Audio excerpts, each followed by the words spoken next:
Today on our Love Where You Live series, we're going to talk to Alex Wambold, and he's going to talk about the Coldstream municipality, and we're starting now.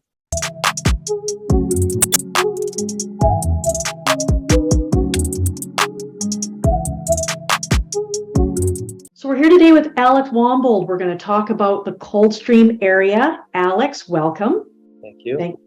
Thanks for coming on. So Alex, tell us, how long have you been in real estate? 11 years. April 1st. Holy cow. It's been 11 years. You're kidding me. Yeah. Now, you're not from Vernon. Tell us a little bit about what brought you to Vernon and how you got here. We moved from Germany in 2005 to Canada. And then I lived in Manitoba for 7 months and then about 4 years in the Lower Mainland. Some of our family moved to the Okanagan to Vernon, Coldstream. We moved here in 2010 as well. Mm-hmm. Yeah, what brought us here? Well, basically the family. That's what brought us here. Yeah, for sure. And so did that 7 months in Manitoba feel like 7 years? Well, it was basically a very unexpected change in life. So it wasn't a positive one for sure. Gotcha. So it wasn't something that I would look forward to because I didn't expect that. Gotcha. So what brought you into real estate? We met 11 years ago. We had that conversation. You were set. This is what you wanted to do. You didn't have a real estate background before that, although you had other sales backgrounds. So tell us a little bit about what brought you into real estate. So I used to work in a produce store down in the mall in Chilliwack, Kansas Farm Market. And obviously I was 17 years old and just chose a job that came available when I moved there, but it wasn't something that I would want to continue to be in. So I had a friend, he owned a jewelry store down there, and so I would come and hang out with him in my lunchtime. He was an older gentleman and he was Jewish Armenian, and one day he just I shared with him that obviously I'm looking to do something different, and he said, why don't you become a real estate agent? Now, at that time, I didn't really know what a real estate agent is, what they do, and what it all basically includes. But that kind of idea stuck with me, and then I've kind of been following that and showing interest, and eventually signed up for the license and started studying for it. Nice. Now, when we first met 11 years ago, you were engaged to be married in the not too distant future. Since then, you've been married, and now you have 40 or 42 kids. Six. Oh, yes. In Coldstream, you have a house full. We do. Yes. So tell us, so initially, I know that you bought in Coldstream and you've moved around a little bit, and then you went to the foothills for a little while, then you came back to Coldstream. So tell us what brought you to Coldstream. Well, I know your family was there, some family was there, but what brought you back there from foothills, for example? Well, I always lived in Coldstream the whole time. There was only 1 year that I lived up on the foothills. Mm-hmm.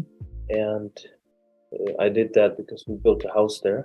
But once we lived up there and moved back to Coldstream, we realized privilege we had in Coldstream.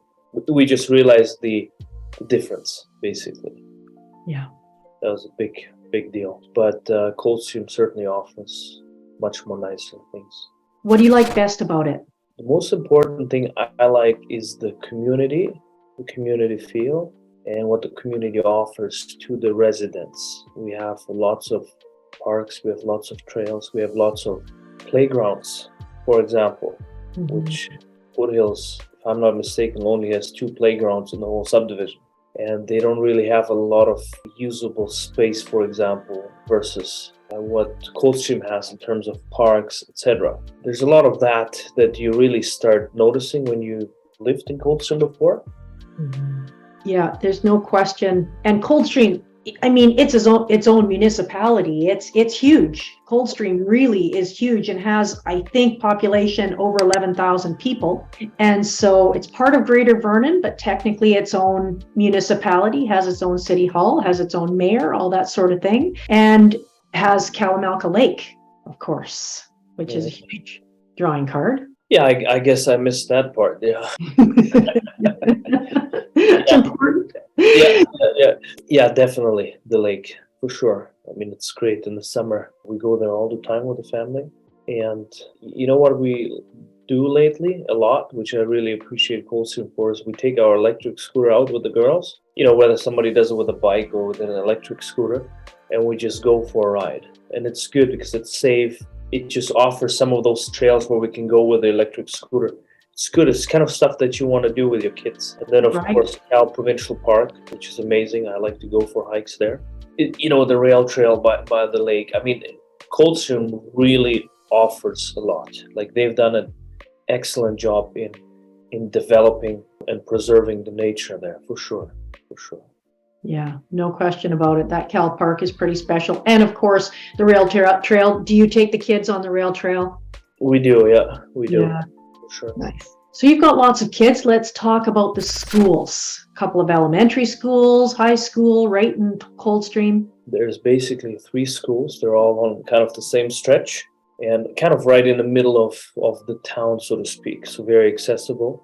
In terms of, I guess, Coldstream, the people from Lavington, they would have a little bit of a drive there. But when I refer to Coldstream, I kind of usually speak about the heart, the inner heart of Coldstream, where it all started, kind of thing. Or where most activity is happening, so to speak. That's where we are.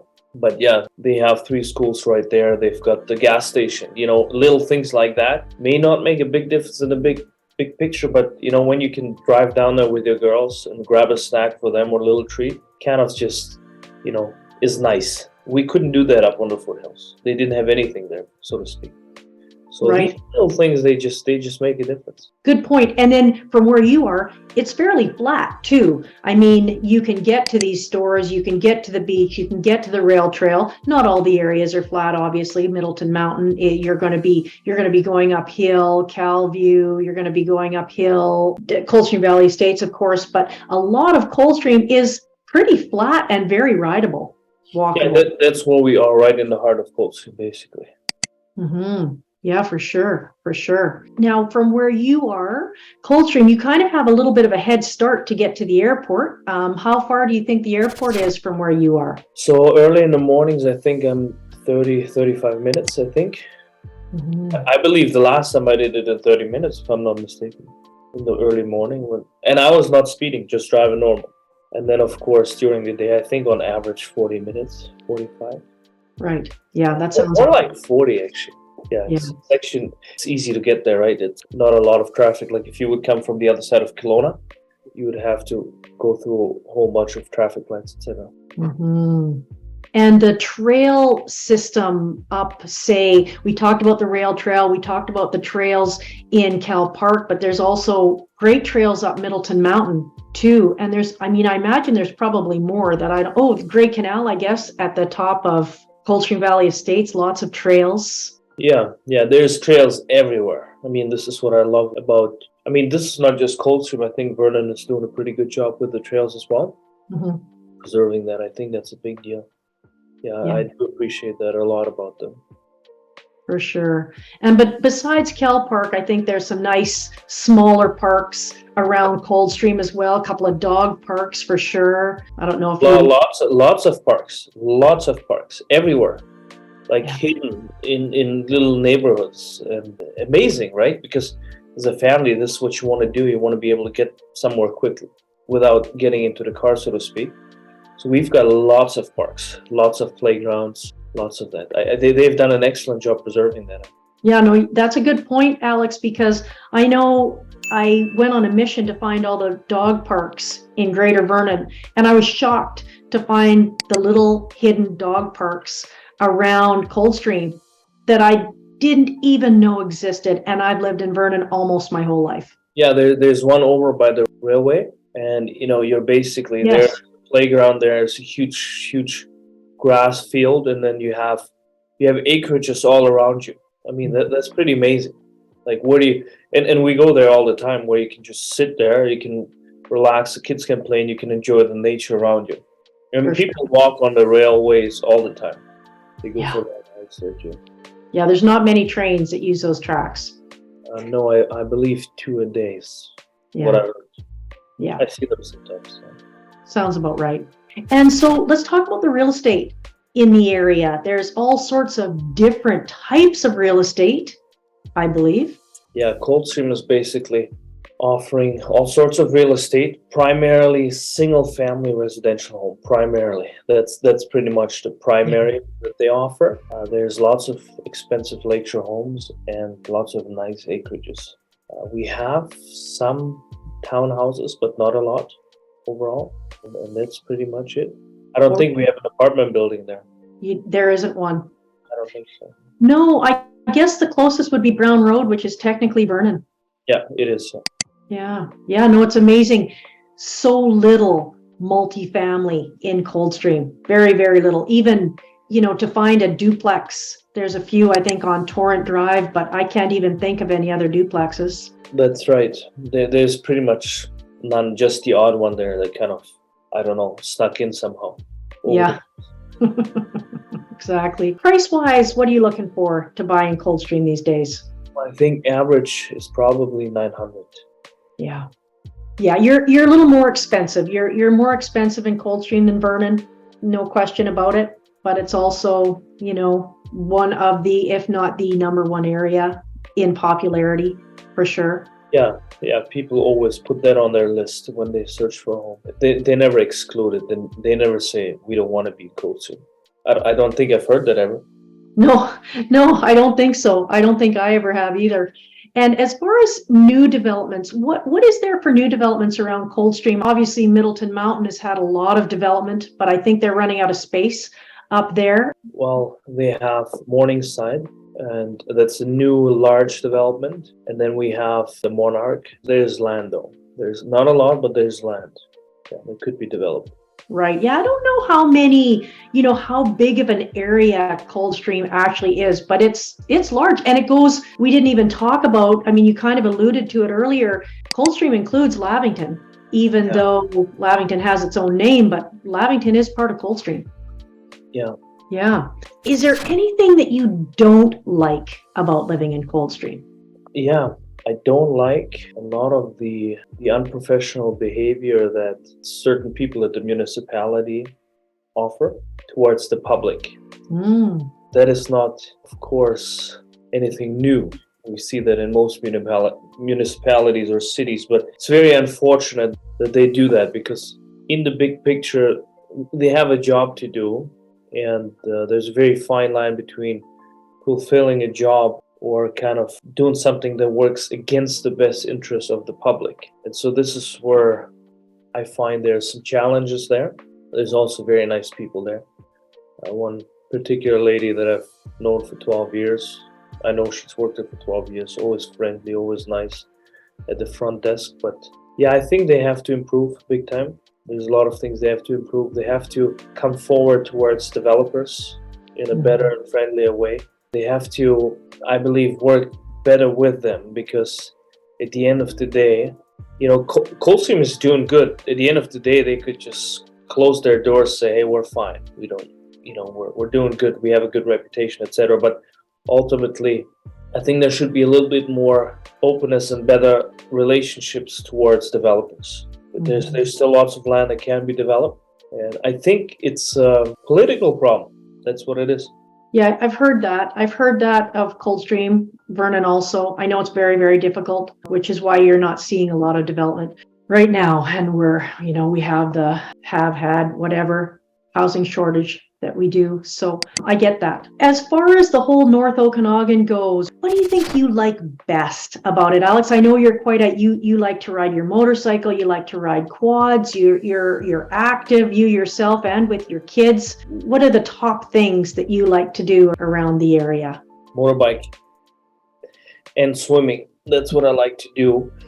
I think the North Okanagan as a whole is offering something that I haven't seen many places that offer what the Okanagan offers in terms of beauty, infrastructure, security, and safety, where you can freely move around, right? There's a lot of good, beautiful places in the world, but there's not many that line up as well. Four Seasons, I think, are a big deal as well.